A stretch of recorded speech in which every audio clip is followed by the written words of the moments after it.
argument that was raised by the defense. It is being sustained. You are to disregard any testimony that has taken place by this witness concerning the issues of any statements or any conversation he had with Wendi Adelson about her children's memories. You are not to consider this as a part of the evidence in this case. You may continue with your examination. Thank you, Judge. Around this same time frame, I guess we're talking about maybe March of 14, somewhere in there, did Wendi Adelson, actually strike that. I'm gonna move on to the coffee shop meeting. You familiar with that? The June 4th coffee shop? Yes, sir, June 4th, 2014. Did you have plans prior to that meeting to travel with Wendi Adelson over the time frame in which Dan Markel was ultimately killed? Yeah, that's right. And on June 4th, I had planned to see Wendi and the kids at her house that night. Middle of the day, she called me to sort of an impromptu meeting at Red Eye over on Thomasville, and she abruptly canceled our trip for reasons that didn't make much sense. When was the trip scheduled to happen? The 11th to the 17th. All right, so you would have returned home actually the day before the murder Correct. occurred. Okay, and did she express concern about not being home in time to pick up the children? Yeah, the reason she canceled the trip was I'm worried we're going to get strict. Objection to hearsay? Sustained unless there is an exception. Ms. Kaplan. Goes to motive, Judge. Overruled. Don't care if they go on a trip or not. All right, sir, so the reason for not going on the trip? The reason for not going on the trip was, well, it was tied up on a couple of things. First of all the stuff going on with Danny was a constant refrain. But given the stuff going on with Danny, she was concerned that she might not be back in time, even though our flight was to land the day before. And it wasn't, it's so odd to me. It wasn't winter. We're going through it. It's like LA to Atlanta to Tallahassee, leaving in the morning. I didn't see any real reason why that would be a problem. She would have needed to pick up the kids on July 18th, right? Yes, she knew that then. Their schedules were planned out for like months. Okay, so you would have returned on the 17th, and she would have been picking up her children from preschool on the 18th. Yeah, I think 5 p.m. on the 18th, which is why, I mean, I didn't object. I just said okay. I didn't make a thing out of it, but it didn't make any sense. Okay. And that, just for clarification, that conversation occurred on June 4th. It did. Okay, when was the next time you saw her after that coffee shop meeting? Yeah, so that was mid-afternoon, and in the evening, I had plans to go see her and spend time with her and the kids. And then she had contacted me that she wasn't feeling well and I should like rush over there, essentially. She had a stomach problem, so I got there as quickly as I could.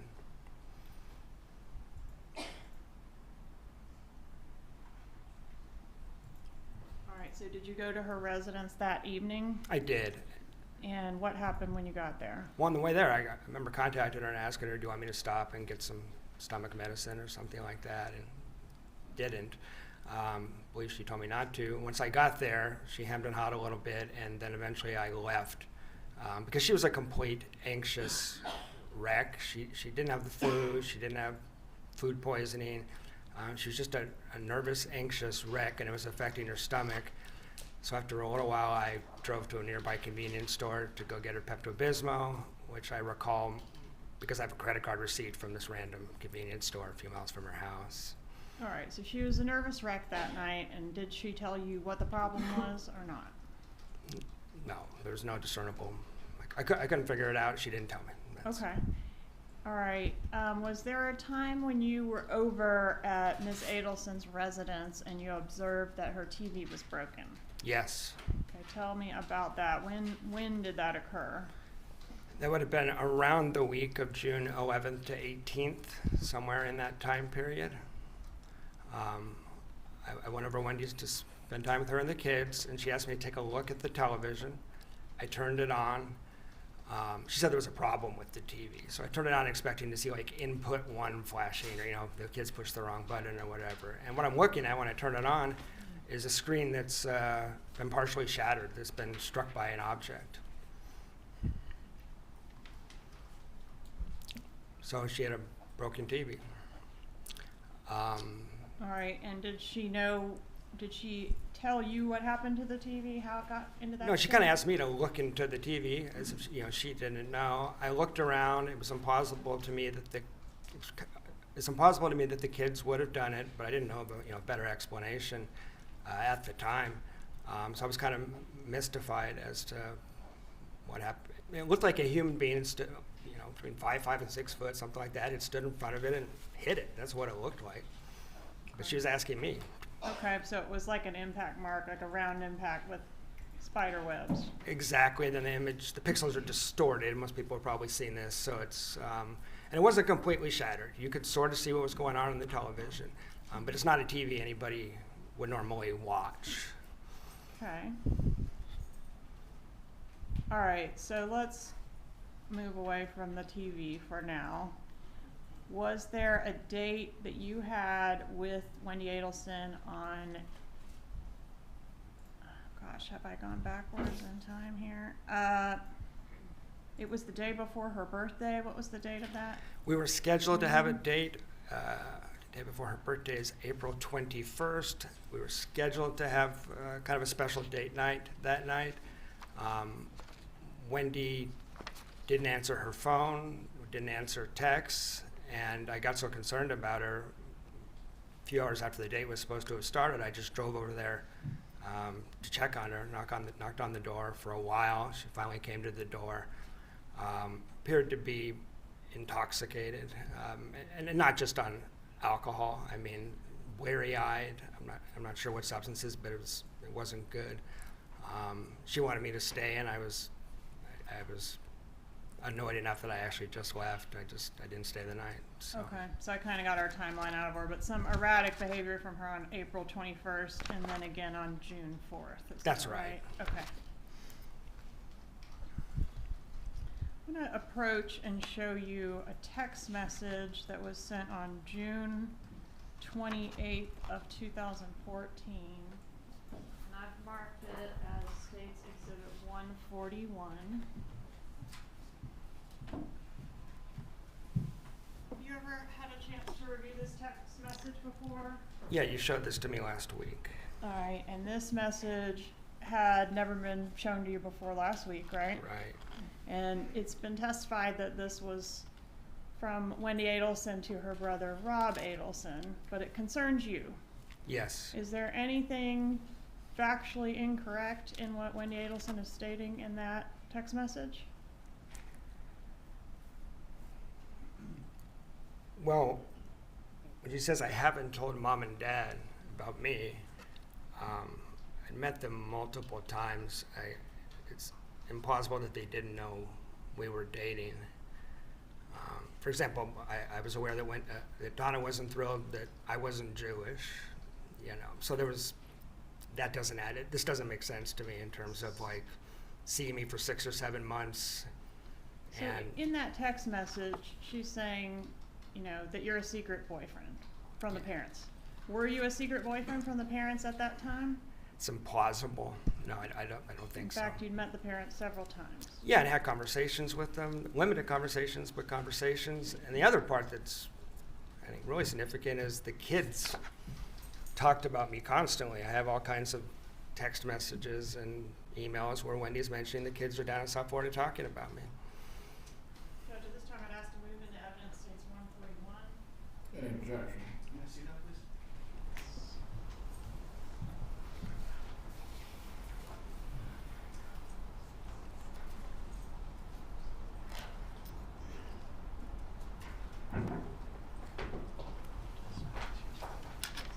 No objection.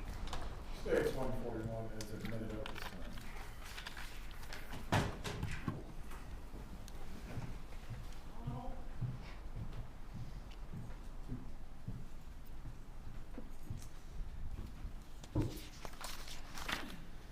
Okay, I want to draw your attention next to a disagreement that occurred with Wendi Adelson on June 29th of 2014. Do you recall that incident? I do. Okay. And at that time, did you confront Wendi about some suspicions you had that she was seeing other men? Yeah, that was part of it. That was the main part of the disagreement. I also had spent the last 2 or 3 months concerned that she seemed to be stringing me along. Where did the fight occur? The fight occurred in Gainesville. Okay, and I say fight, it was a verbal disagreement. Verbal disagreement, and argument's not even the right word. We just exchanged words, yeah. Okay, and did that exchange of words lead to an awkward drive together back to Tallahassee? It did, a very awkward drive back to Tallahassee. And that was? That's the morning of it's 29th or 30th. It's the 30th, the morning of the 30th. Morning of June 30th. Yes. Okay. And after you parted ways, once you returned back to Tallahassee on the 30th, what was the status of your relationship over the next couple weeks? Yeah. Well, we left that, when I left on the 30th, when he was clear that it wasn't over, but it wasn't great that we'd had this exchange either. So over the next couple weeks, we had phone calls, text messages, video chats with the kids. My take was, seems like it's probably going to be okay, but I didn't know for sure. It did string the relationship out another couple weeks when it easily could have ended. When was the next time you saw her in person? July 13th. All right, so about, I guess that's the Sunday before the murder, is that right? That's correct. And where did you see her? We went to dinner and a movie. I picked her up at her house at Aqua Ridge. We went to dinner and a movie and then returned there. Okay, well, we're on the topic of Aqua Ridge. I'm going to approach and show you what's been introduced in evidence.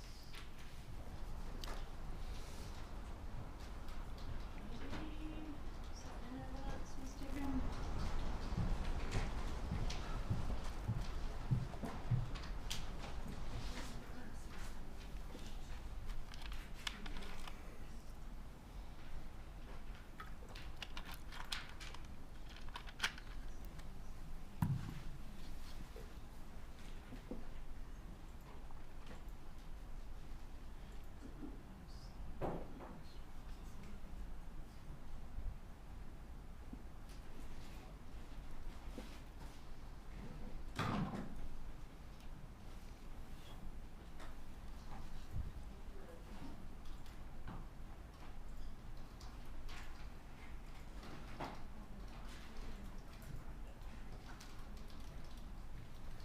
That was in the PowerPoint, so you're not going to find it. All right, we'll circle back to Aqua Ridge. So we're on the disagreement, didn't see her for a while, saw her on July 13th. And you were at her residence. What was the plan for that evening? I didn't know. It was just to spend time together and maybe talk about the relationship some, but we were conversing. We had conversations. Were the kids there that night? They were not. Okay, so it was just the two of you at the residence? Just the two of us. All right, and did the subject of relocation come up? Yes. In what context? It came up in the context of whenever Wendi got back from Miami, she was always very upset about the fact that the relocation had previously been denied. I mean, it had been legally denied, but she wasn't over it. It was a constant refrain about how much she hated Tallahassee. So we're talking about the future of our relationship, and I'm asking, are you going to be here? Because with the constant complaining about how hard it was on her parents to transport the kids and just the constant complaining, I was just thinking, is she even going to be here? Is it worth trying to push forward in the relationship? And she said the only way that I'd ever relocate is if something would have to happen to Danny. Subject to the same ruling at sidebar. The objection is overruled pending the other matters that do have to be addressed. You may continue, Ms. Kappelman. Please repeat your answer. Yeah, the only way she'd ever be able to relocate is if something happened to Danny, was the first statement. Okay, and did she mention anything further about something happening to Danny? Can I give the context before the next? Yes. Yeah, so I was getting a little tired of this whole drama around the relocation. And so I pushed back on Wendi a little bit and said, like, you're going to have to kind of make your peace with this. You're going to have to take some responsibility for this. You're linked to Dan Markel for life. Kind of challenged her a little bit. And she said, well, can I tell you something confidentially? And I said, sure. And she said, last summer, Objection. Gonna repeat the same objection, our Senate court's ruling. Same ruling remains, the objection is overruled. You may continue with your answer. she Can said, I tell you something in confidence? yeah, can I tell you something? After I challenge her, can I tell you something in confidence? Sure. Well, last summer, my brother looked into all options possible to take care of the Danny Markel problem, including hiring a hitman, and it would cost about $15,000. Okay, and when she referred to her brother, she's got two of those, right? She said Charlie.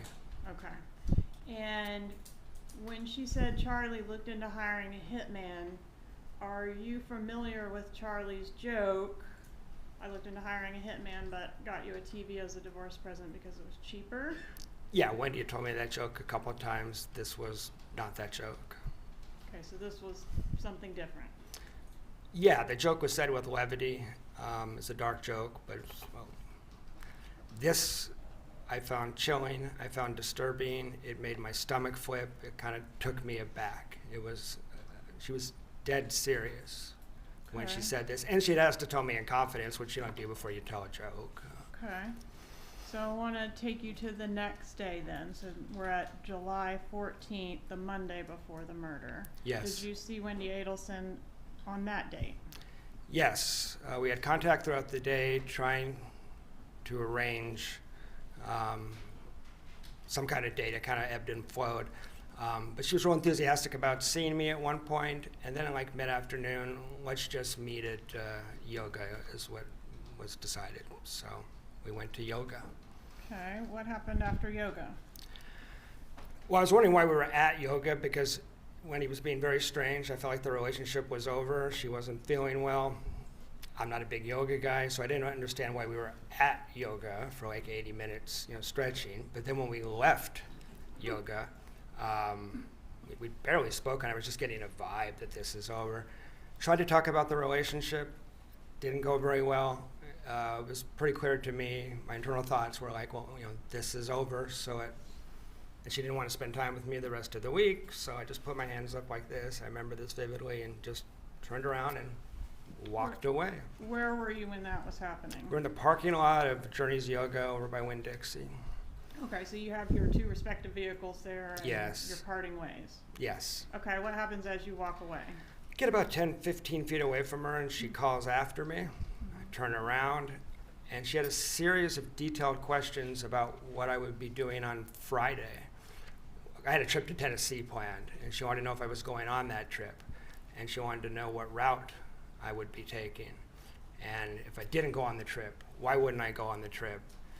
And I answered the questions as best I could, but I was confused why, at that moment, she wanted to know the details of what I was doing on Friday when she expressly didn't want to spend time with me on Friday. Okay, and we now know that Dan Markel was murdered on Friday. Yes. Right? If you had taken the trip as planned, which is as you reported to Wendi that day, what would your route have been? I would have left my house at about 11 a.m., which Wendi knew. I'd related my plan to her earlier in the relationship. Needed to get to Atlanta for dinner, and was worried about traffic and stuff like that. So I would have left at 11, and I would have driven down. I would have got to Capitol Circle in Thomasville, which is close enough to Danny's house that it kind of gave me the creeps. It was kind of weird. Yeah. Okay, so physically you're saying you might have been sort of consistent with how the killers fled town. Yeah. Okay, and after this yoga date and the discussion of your travel plans, did you get an email from Wendi? I did. I'm going to publish what's been introduced into evidence as states 64 GG.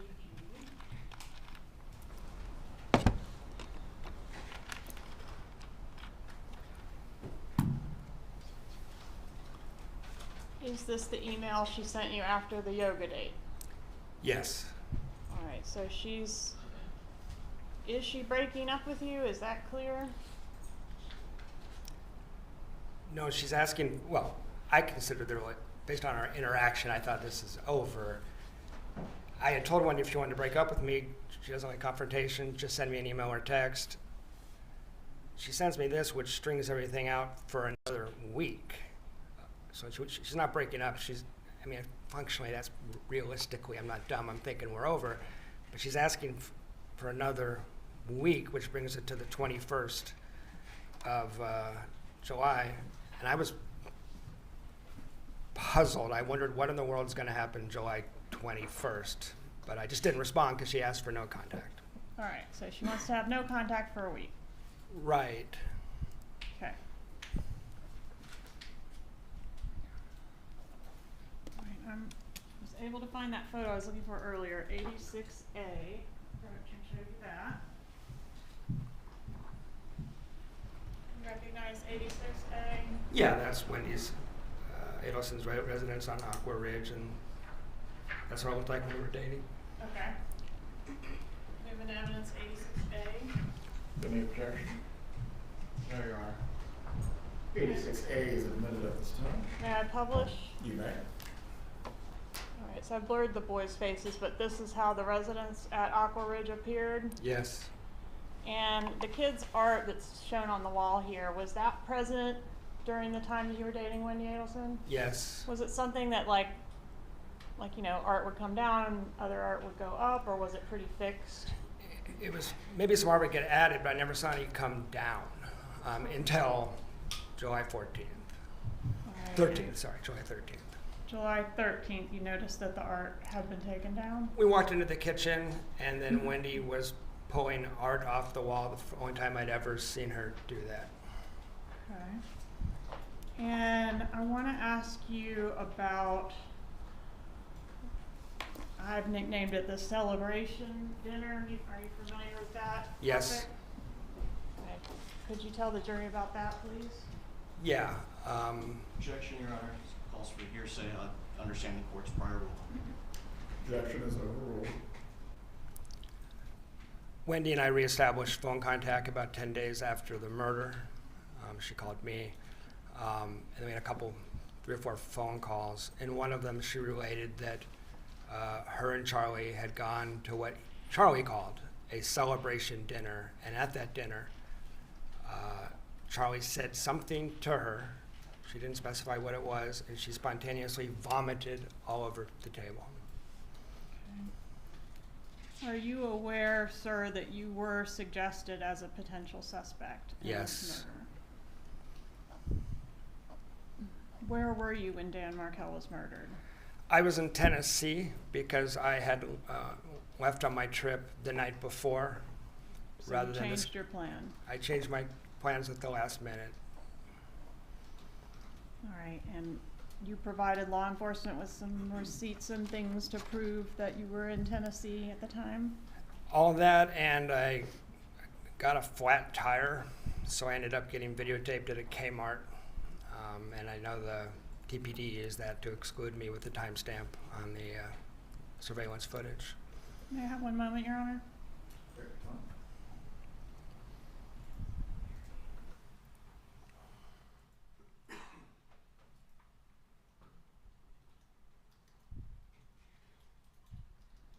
At some point, did you learn that the killers came to Tallahassee in June, not just in July?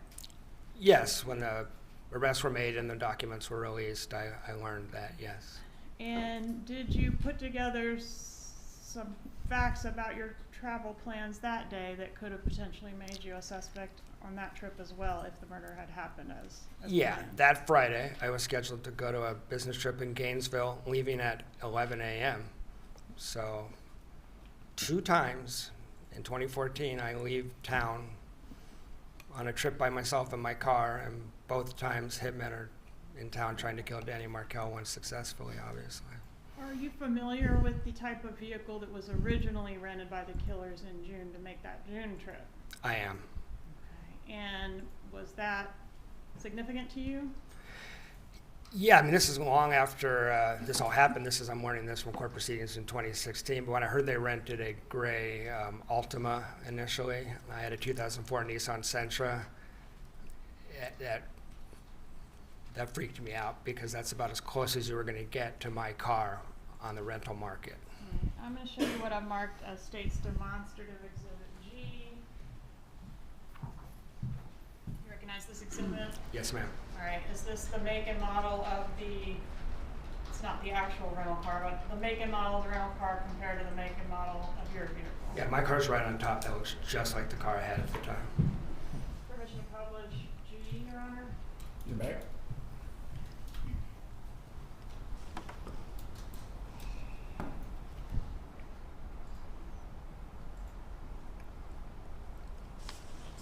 I have one more moment to confer, please.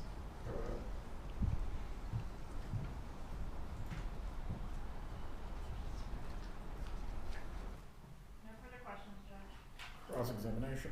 Yes, Your Honor, just a moment.